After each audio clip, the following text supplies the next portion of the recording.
Hello guys, today I'll be reviewing Somewhere in Time by Iron Maiden. And this is the album where of course they brought in the synthesizers, and this is often considered one of their classic albums. Of course it's one of the classic albums from the 80s. Sometimes it's a favorite for some people.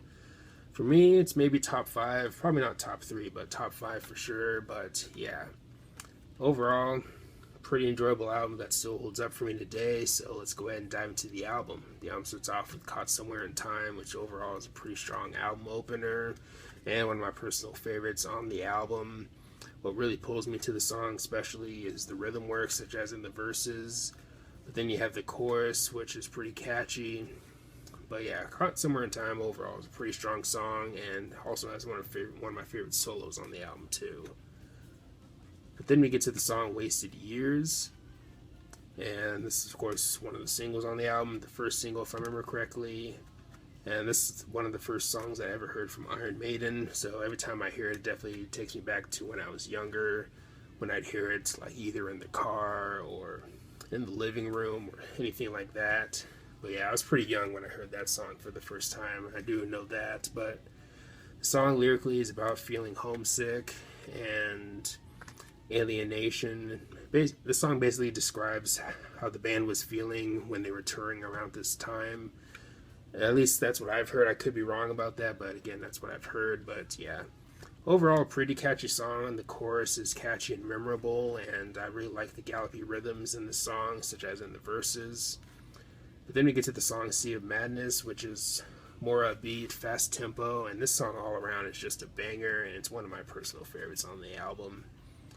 Kind of overlooked. I don't see many people talk about it, but it's always, again, been one of my personal favorites. Then we get to Heaven Can Wait, and it was really cool to hear this song again, especially because I think Bruce vocally sounds pretty strong in this song, especially when you listen to the chorus. Sure, maybe not the most complicated chorus in the world, but I think Bruce sounds pretty good in the chorus, especially.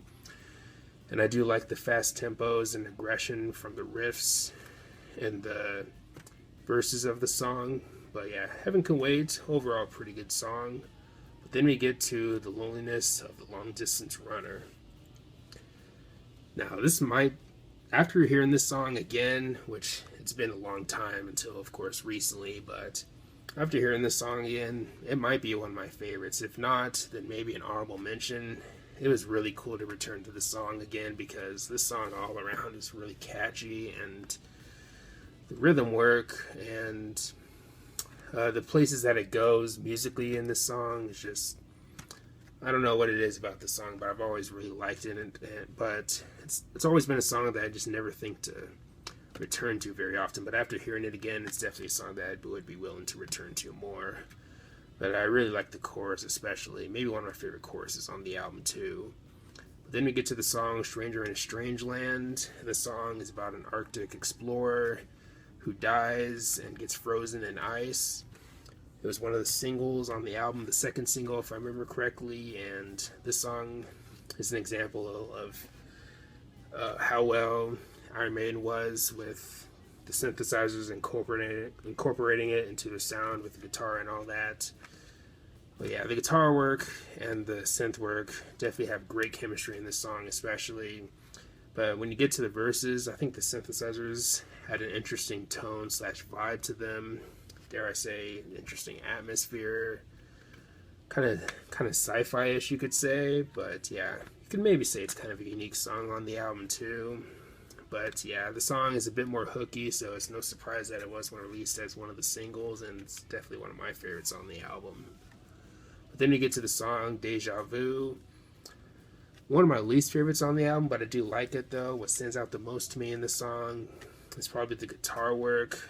I really like the melody though. The melody is, especially in this song especially, really pulls you into this song. But then we get to Alexander the Great, and the song kind of has an epic feel to it, and I mean it is one of the longer songs, maybe the longest song on the album, and it's always been one of my personal favorites on the album. And I think Bruce, everyone really shines in this song in general. There isn't really a certain member that really stands out or takes the spotlight, but I don't know. I don't know what it is about this song, but I've always really liked it, and it's always been one of my personal favorites on the album. I just like the epicness and I guess the storytelling from the lyrics in this song.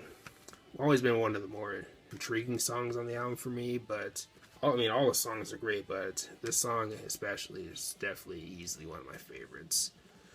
And overall, not a bad choice for an album closer. But anyways, if I had to rate this album, I'd probably give it an 8.5 out of 10. Of course, my score could change at any time, but for now, I'll go with an 8.5. But anyways, let me know your thoughts on the album.